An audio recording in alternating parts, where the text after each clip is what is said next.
Welcome to the Expansive Podcast, where we explore the frontiers of personal growth, business innovation, and technology. We believe that growth and progress come from expanding our minds, exploring new possibilities, and embracing change. Welcome to this week's pod. Sorry, we've been off for the last week. We've been trying to get our schedules right, and it just hasn't been working. Thank you for joining us again this week. And I'm always joined by my ever handsome podcast co-host with a new mustache. You a question. What's happening there, Erik, with the new facial hair that's happening on that facial space of yours? How's it? Do you like it? I love it. I mean, it really does Yeah. remind me of Magnum. That's exactly the look I was going for, Yes, Magnum. I must. How many mustache jokes are there? I mean, I only remember right now. I must ask you a question.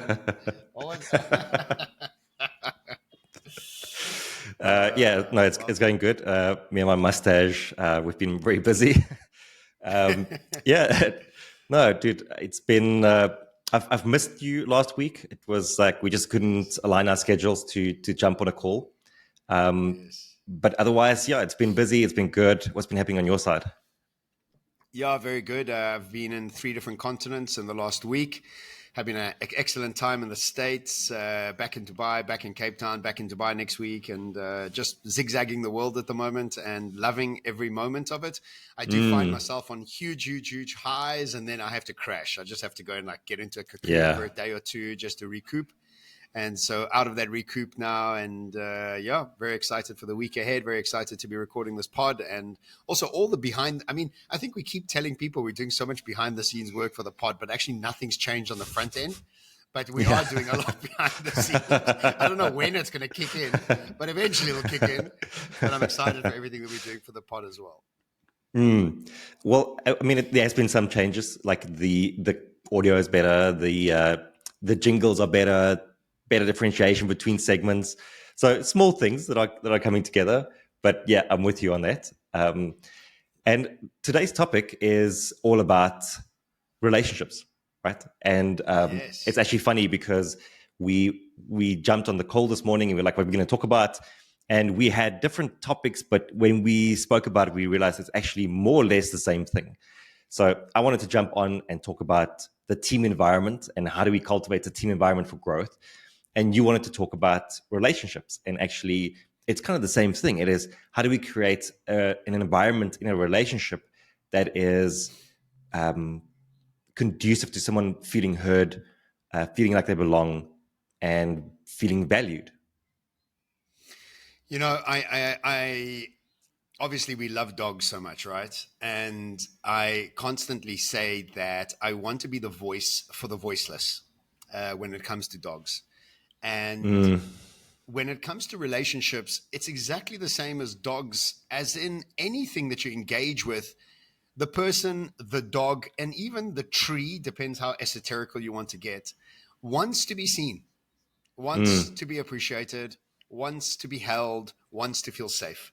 And I know we did a psychological safety pod recently, and it had so much feedback and so many people enjoyed it. You did such a great job with that, Erik.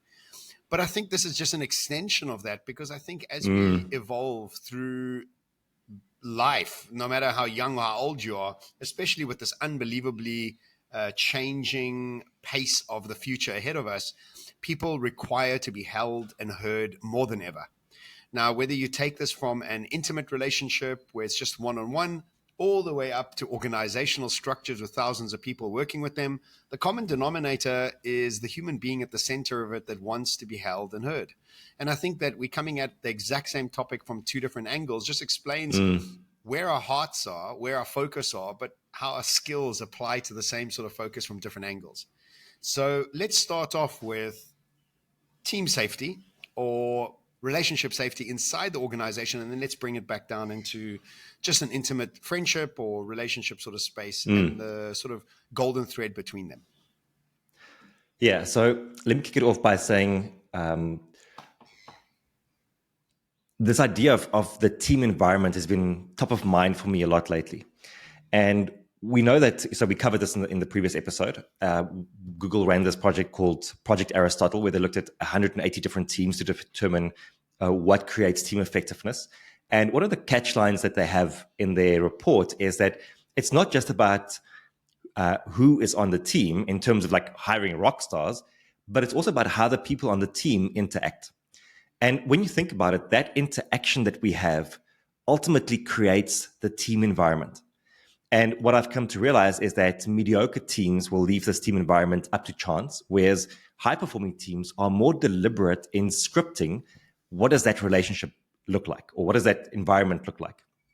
And of course, you will never have exceptional team performance if you have a mediocre team environment. It's just not going to happen.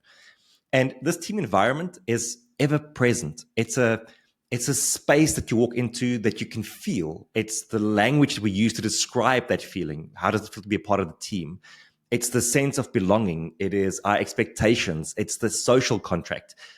It's the foundation from which we do all of our work. And so it's quite clear, actually, that in our relationships and in our teams, if we want to see those relationships result or transform into a productive output, and productive output here being a valuable relationship, a deep and loving relationship, or just the team accomplishing its mission, if we want that output, then we need an environment that's going to cultivate the behaviors that give us that output. And so we need to be very intentional about crafting it. And I have 3 different points around how we craft that, at least a starting point for how we craft that sort of an environment. And I think these will apply to relationships, like intimate relationships, friendships, family, but also to teams. Do you have anything that you want to jump in on there? Yeah, I often think about how I used to approach relationships when I was younger, not realizing the amount of effort it required to build the container in which to feel safe in. And this goes from intimate relationships and to friendships, obviously to workspaces as well. But it really is a science. It really is a practice that we have to apply ourselves to. And, I've been married and it didn't work out. And in hindsight, I realized the lack of structure and focus there was on building it. And so I've been on both sides of it, and so I think it's really exciting to unpack them, verbalize them, and then anchor onto them as a practice so that we can apply it ourselves and also realize that nothing is built without effort. Nothing is built without intentionality and actionability. And so this is great. So why don't you kick it off and then I'll come in with my So thoughts. let's do it like this. Let me take you through each. We'll do each in turn. I'll tell you a little bit about the starting point for a team. And then once we're done with that, let's talk about how do we contextualize that for more personal relationships. Cool. Cool? Yeah, happy. All right. So the first one, obviously, is cultivating psychological safety. So I'm not going to go into much depth around this because we covered it in last week's episode.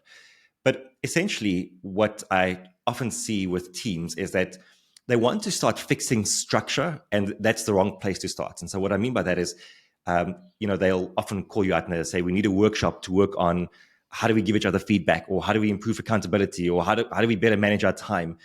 And these are all structural things that a team need to get right. But often it's the wrong place to start because actually you're not focusing the environment first. And what you'll see time and time again is that a behavior that you try and introduce into an environment, if that environment isn't conducive to that behavior, it just squashes it out.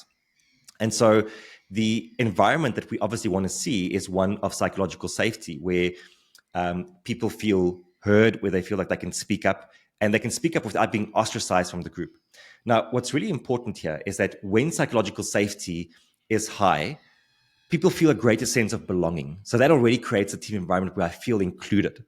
But the more important point for me here is that when it's high, we also tend to disagree more, and we'll have open and honest conversations about what is and not isn't working. So imagine you are trying to fix feedback, right? And you get a facilitator in and you spend the entire morning talking about the best framework for feedback. And you take that back into your team, but there's no psychological safety. The team environment isn't conducive to openness and honesty. what's going to happen? That framework is going to mean nothing because people aren't going to give each other open and honest feedback. So you spend all this time working on the structure, but the environment is like, no, we don't care about the structure. It's not, the environment isn't set up to support that behavior. And so one of the first things, so I wrote in an article that psychological safety is equal parts truth serum and confidence in the team. Truth serum in that when we have psychological safety, we can be open and honest about what isn't working. And so we have the starting point for fixing structural issues, but also confidence in the team that when I bring this to you, you'll receive it with an open heart. You'll receive it in the spirit of us wanting to make things better. So when we have that as a starting point for team environment, a team can grow, fail, be challenged, and ultimately reach its full potential. Love it. You are, from my perspective, what you're doing is you're building the rules of engagement. It's almost like, is that right? So the environment is the container in which we come in to work things out. And once we have decided that we are teammates and we have decided that we're in this together, there is no internal attacks on each other. There's just a internal discussion to make the team better. And so the rules of engagement are of utmost importance so that we often are able to realize two things. One, you are bringing a situation, a challenge to the table. And two, you are most probably the issue. And let me explain that. Is in personal relationships, you definitely are the one who's projecting and being triggered. And so you're bringing something up that most probably the other person isn't really being triggered by or has an issue with. And so there's the safety of bringing it to the table, but there's also a deep responsibility to realize that often this is your own shit that you're bringing to the table, and that you need to be also quite responsible for realizing that this is maybe your trigger and your challenge. So I like the rules, but I also think that it's important to realize that maybe often it's you that has For this sure. situation or this issue. Yeah. Yeah, and that's actually point number 2 is creating alignment, a performance execution framework. So, teamwork and relationships are extremely complex, and we tend to think it's not.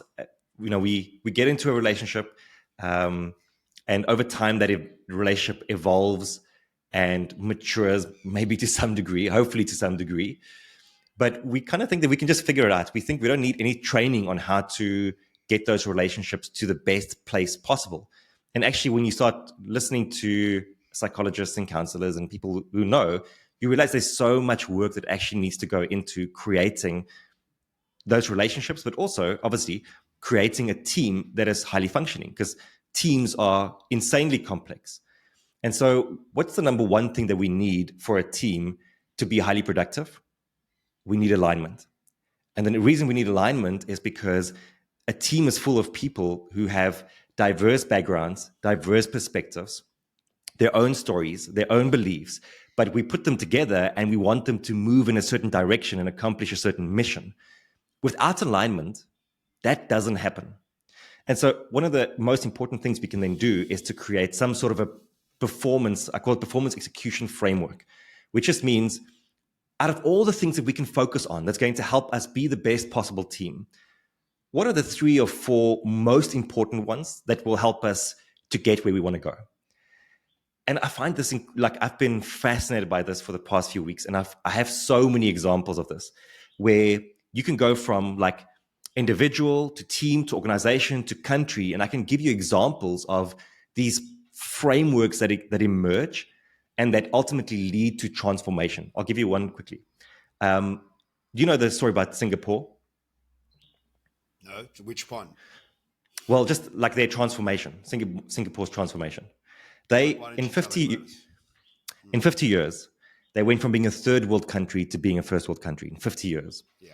They had a GDP per capita of $500. This was like in 1970 or something. It was akin to like Kenya, for example. And then in 50 years, they grew that to like $55,000 GDP per capita. So they were the fourth largest in the world. Wow. And this transformation is insane. Like to take a country from that to this first world phenomenal modern country it seems like an impossible feat. But when you listen to how they did this, they had a very specific approach. It was called MPH: meritocracy, pragmatism, and honesty. And so what this means is that once you have this framework, everything can run through it. So meritocracy means best person for the job. Like, you're not going to hire your friend or your cousin or like a family member. Best person for the job. Pragmatism. We're not going to reinvent the wheel. We're going to learn from other countries, see what they've done, and we're going to copy that into our environment. And H, honesty. Zero tolerance for corruption. Zero tolerance. The Prime Minister was known for saying that if you want to keep a third world country a third world country, it's going to be due to corruption. And so everything that they did was around this formula and this filter. And of course, there are many other things they did, but you can see how this gives people a filter, or it harnesses attention and focus in a specific direction. And so because we have that, we can all move, we can all align around specific principles and ideas. And so this really speaks to what you were saying earlier. So obviously in teams, I think this is a very important thing to do. We have to script out, what does this alignment look like? But it's the same in our relationships, is that we have to script out what are certain things that are important to us as a couple, or as friends, or as partners. What would you say is one of them that you have with your wife? Like, relate that back into a personal sort of setup with your missus. What is one specific one that we have? Yeah. That she must clean the dog shit. I'm just joking. That was a story off the That was a personal joke. I'm so sorry that I brought it up here. Yeah. I think one that we recently created is around money. And this is probably one of the arenas that relationships need to be the most clear about, was around spending money above certain thresholds and having joint conversations about that. I know. You're talking about it was obviously a rule. It was a rule created for me. Your wife had to sit down with you and have a discussion that you're spending the family fortune on technology, Erik. Oh my I was trying to keep Somerset house husbands. Quite impersonal. Yes. All about you, Erik. Yeah. So sat you down and said, "There's a rule here, Erik, that we need to start." Yeah. But it's a good topic. It's more of a joint rule. It's more of a joint rule. Yeah, but yes, now it is. Yeah. So I think relationships are one. I don't know if this counts as a rule, but like we have a rule around time with the dogs. So like you can't book time into my diary between 12 and 1, most days with her too, because that's when we take the pups out for a walk. I'll have to think of others. I think. No, but what about the money one? Just go back to the details of it. What was the construct? Well, no. I mean, that was kind of it. Is that certain spending above a certain threshold is something that we discuss before we actually pull the trigger on it.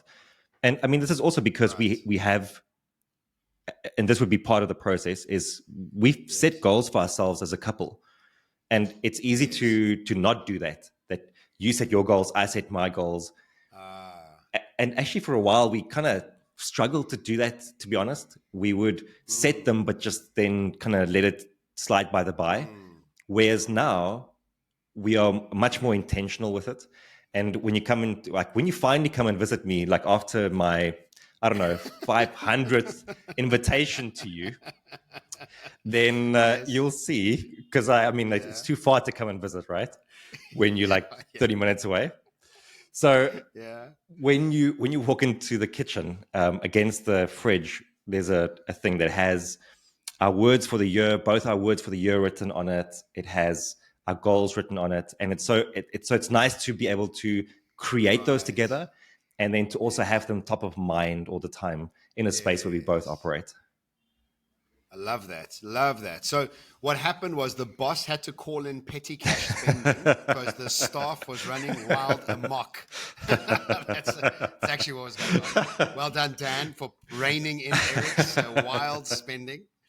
Okay, so that's really good. I mean, I love that alignment of goals, and I guess yeah, I think for me, it's one of them is being patient with each other, is a sort of alignment of what it is to actually be in a relationship, is actually being patient with each other. It's like, okay, I see this is something going on with that. Let me hold space for you as you go through it. And then also aligning to the common goals that I think in relationships are so very important, so that you align your intentionality, you align your vision with each other. And exactly the same as an organization where you have thousands of people or hundreds of people that need to all be aiming towards one scenario. I remember in my restaurants when I was much younger, the aim was, is your customer happy? I don't want to know about the politics between you and the griller. I don't want to know about anything else. Like, you can't not have change and cash flow with you, because otherwise you're not worrying about the customer. So there was always just one thing we focused on, you know? I love And that. so I think this alignment is so very key. And Okay, to that point, alignment can be can look different in different situations. So I love a one-liner that aligns us, like one question or one statement, and we can all align around that statement. And then there are situations where it might become slightly bigger, not more complex, but just slightly bigger. So, you look at the Singapore example, you have these three different things. You look at Amazon and Amazon's flywheel, they have like 4 to 5 different things that go into that. But the thing that's true about all of these alignment statements or alignment questions or frameworks is that they are easy to remember. And that's key here, because it doesn't help that we talk about alignment, because think about this. What do we often do in companies? We create a value statement. And I mean, I'm not going to rag on about this, because like it's one of the most cliche things that we can talk about by now, that we create this list of 10 different or 15 different values that go onto the website and that we never actually see in the company. And like, if you ask anyone, yeah, they can't rehearse or recite that. And so like, it's kind of pointless. Like something that truly aligns you means that I know exactly, like if you wake me up tonight and you say to me, like, what is the most important thing? It's like, is my customer happy? Okay, good. Like, because now every decision that you're going to make, every action you're going to take is going to be filtered through that. I can be happy about that. There's one from the Savannah Bananas. I don't know if you heard about them. no, It's quite a fascinating story about this dude who turned around a baseball club. He took over a baseball right, club and then turned it around. And one of the ways he did that is to introduce a lot of entertainment for the club. And so like yeah, they became the Savannah Bananas. Everything was about, like, they incorporated bananas into like every facet of the brand. Everything is yellow. There's people dancing. I think they call them the banana nanas, something like that. Where okay, like it's these yeah, like older people dancing in banana costumes. But anyway, like he turned this into a huge business. And his simple thing that he aligns people around is fans first, entertainment always.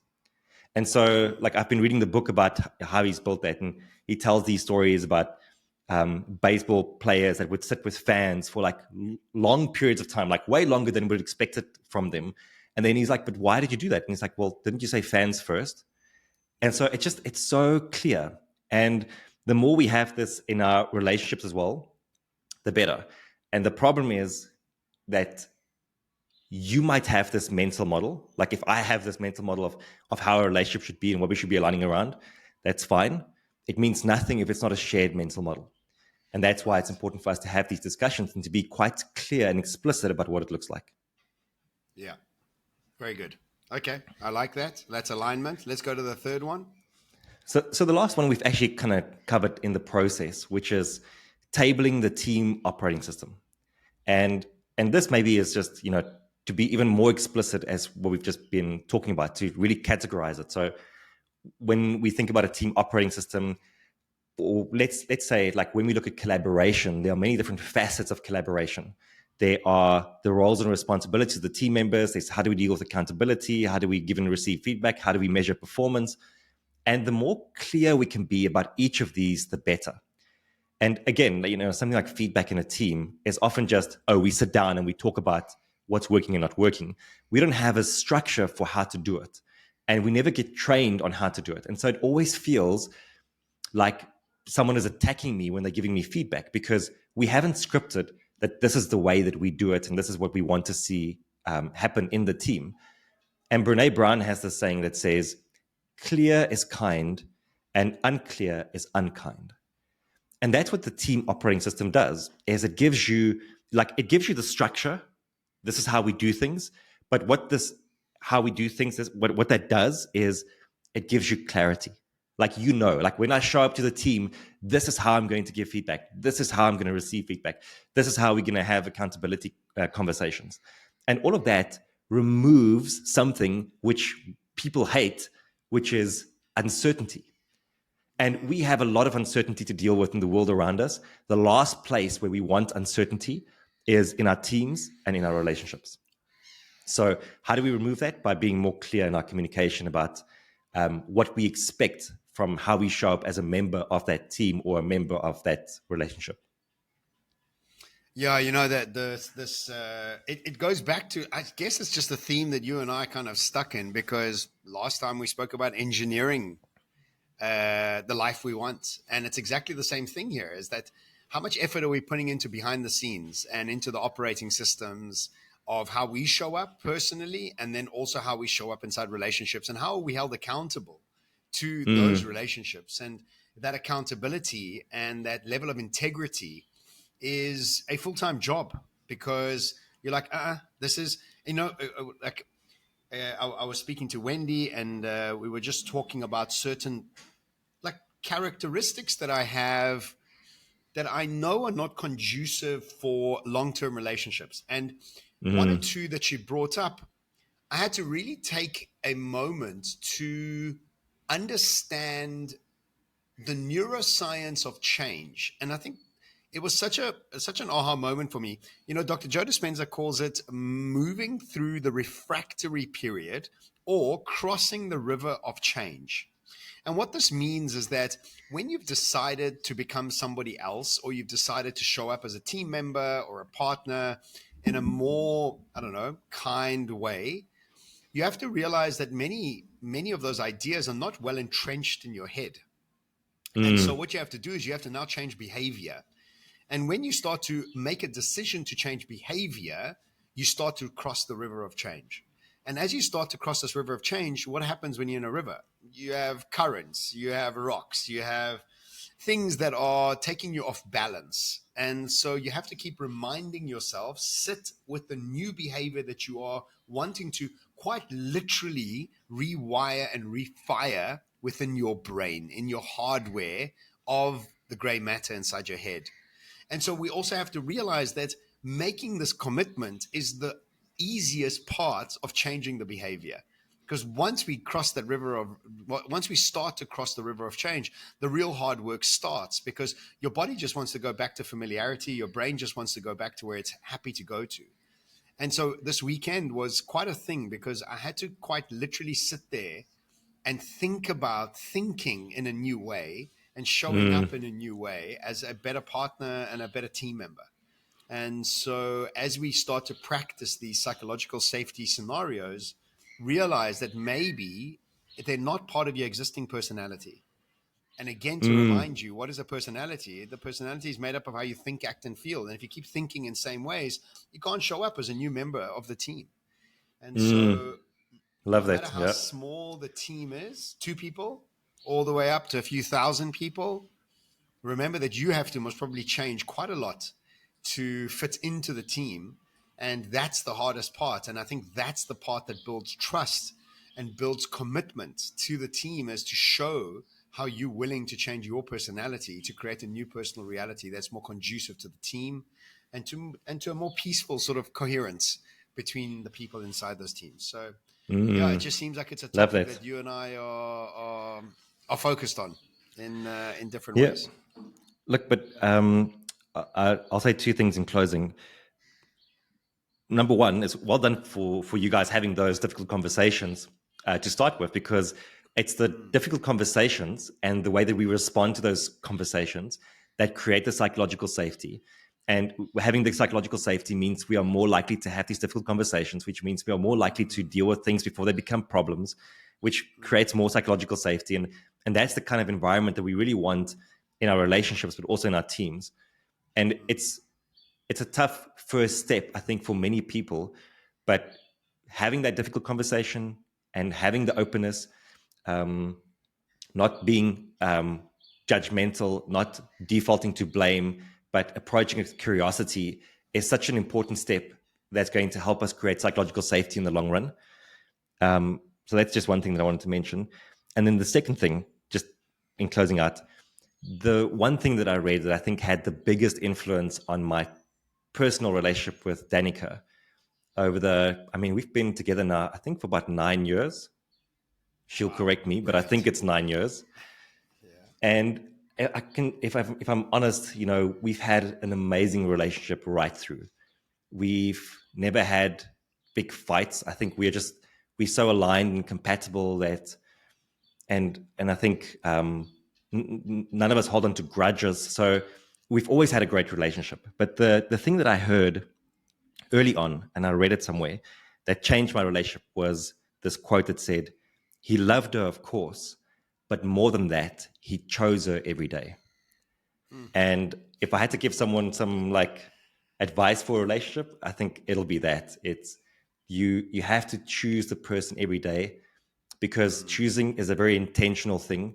And when we become intentional, we align our behaviors and the way that we think about them and the way that we approach them in a different kind of way. Wow, that's a wonderful, wonderful way to close the pod, and I think it's also very indicative of making a commitment to a team. You know, is Yeah. you choose to be part of that team, and if you choose to be part of that team, it's a commitment. It's going to take work, accountability, and engineering. So thank you so much for sharing those, Eric, and thank you for sharing some of your personal life, which is not common for Yeah. you, Thanks Eric. to you. So I'm very, It's not. It's not. Thank you for no, teasing it it's out. not. It's not. Yeah, I'm so happy I did, because I don't even know much of your personal life, and I'm so very proud that you've had such a great relationship. 9 years in, I mean, that's a long. You've got two It's a kids. long They look time. exactly It's a like long you time. and Dan. I mean, Yeah. your dogs look exactly like you and Dan. So they're both hairy, like both of you. Well, with your moustache, I mean, you look much more like your dogs Yeah. Yeah. now. For sure. Well, thank you very much, everybody, for joining us on the Expansive Podcast this week. As always, if you enjoyed it, please do share it with a friend. We are growing every week and every month, and we want to thank all our new listeners from all over the world. Sandra, who messaged me on WhatsApp telling me that psychological safety and softening in leadership should be actually called feminine leadership. Eric, I should actually send you a voice note. She's like, guys, why don't you just call it feminine leadership? I was like, damn it, you're right. We should have. Maybe just because we're two guys and we didn't. But Sandra, all the way from Michigan in America, thank you so much for sending that voice note. I love you so much. I'm looking forward to seeing you in Cancun. And anybody else, if you have enjoyed this pod, please do go leave us a 5-star rating or subscribe to us on YouTube. We are always looking to grow and expand the Expansive Podcast. And until next week, ciao.